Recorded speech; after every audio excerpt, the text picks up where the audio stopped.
Hey guys, this is Dory with Watt Computer Repair, and we got a gaming PC that came in for overheating.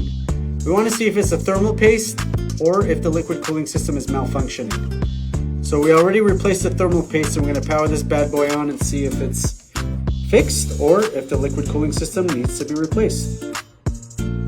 Okay, so this is the BIOS screen, and this basically tells you all the information for your computer, including the CPU temperature. As you can see on idle, this thing is kicking up well past the 50-degree mark and probably going to be going into the 60-degree mark. So that's a clear telltale sign that the liquid cooling system is malfunctioning and in need of a replacement.